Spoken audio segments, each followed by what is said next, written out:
You know, this is actually a hell of a point. If you're with Movement Mortgage right now, your loan, it starts in underwriting. 6 hours, you're gonna know if it's approved or not approved. Then it goes into processing. 7 days, all your information's in. Then 1 day in funding.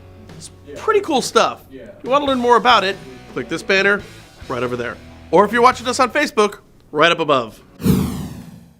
Hey, you know those stupid little Roomba vacuums that you can buy? Did you know that they're actually collecting data on your house? They're going to know the dimensions of your house, guys.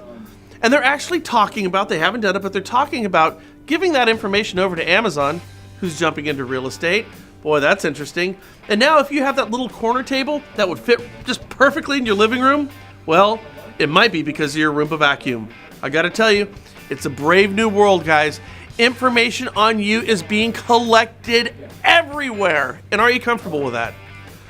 I don't know. We're going to circle back around to that. But do you remember that the new HMDA requirements need to be completed by January 1st? Yeah, that's less than half a year away. Time sure does kind of sneak up on us now, doesn't it? Well, another way of putting this is, lenders are probably scrambling right about now to get this stuff done, hiring consultants, programmers, more IT, managers, compliance to ensure that they meet the deadline 6 months down the road. Or yet even another way of putting it is, right about now, mortgage companies are probably padding their rate sheets with additional revenue so they can offset the cost of the January 1st HMDA compliance. That means your clients today get to finance that added cost over the next 30 years of their loan. Now, if you think that's not a big deal, well, let's put it this way. From the Scotsman Guide. Dodd-Frank gave the CFPB wide discretion to expand HMDA's information gathering and reporting requirements. The Bureau more than doubled the information reporting requirements by adding 25 new data fields to an existing 23. The CFPB also modified 20 of the existing fields. With the new fields and modifications to the old ones, the HMDA reporting requirements have expanded by roughly fourfold. Now lenders will be required to collect information on the ages and credit scores of the borrowers, the loan officer's licensing numbers, and fine details about the cost of the loans. Now, I want you guys to think about that little Roomba vacuum or whatever the hell it is, right? Because here's what I'm thinking. Maybe consumers don't want the CFPB to have all this extra information on them. Maybe somebody doesn't want another government agency to get a ton of consolidated information on who I am and what I do. Don't you think that we should have the ability, say there's a box that allows the consumer to not participate with HMDA? Honestly, guys, I'm telling you, I think that's a reasonable thing to ask. Further, how will the cost of HMDA compliance affect a small banking or mortgage institution to compete post-January 1, 2018?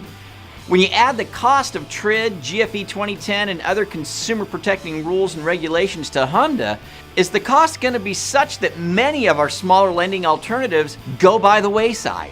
The American Bankers Association said that the technical hurdles are proving to be too much to overcome by the end of the year, and are petitioning the CFPB to push this thing out beyond the beginning of the year.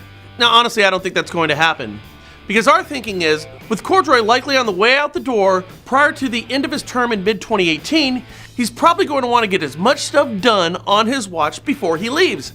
After all, if he gets this thing pushed through, he'll be able to use it as a talking point during his gubernatorial run in Ohio. Yeah, it'll be something like, "And on my watch, I increased the fields we track on borrowers to ensure everyone's getting a fair shake from lenders to hold them accountable." Yeah. He won't say, "On my watch, I infringed on your right to privacy and made loans more expensive for everyone." Yeah, he probably won't say that. But now back to the increased costs via rates and fees to be paid for the new HMDA data collection. Will it put those small shops out of business? I wonder, because I know quite a few 1 to 3 people shops who broker, offer below market rates, and do a great job.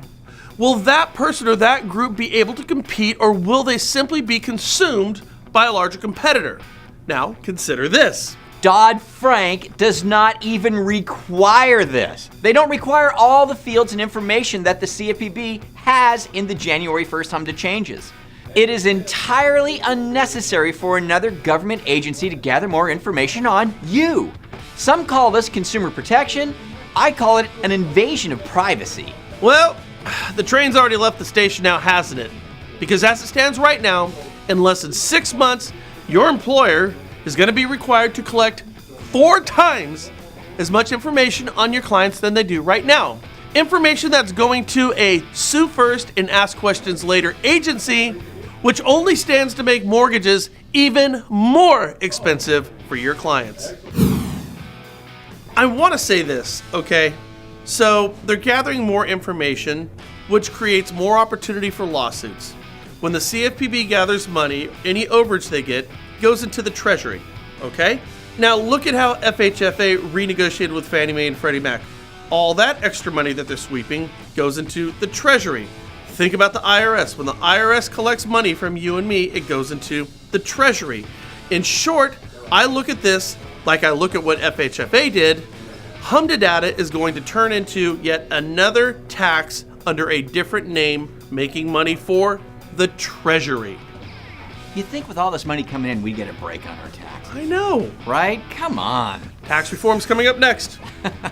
Let us know what you guys think about today's show. Leave us your comments down below. You guys have a fabulous weekend. Forward, share, and subscribe for in your upper right-hand corner. Catch you later here. The National Real Estate Post. Tax reform is coming up next. That's not going to stall in Congress. All right, guys. Later.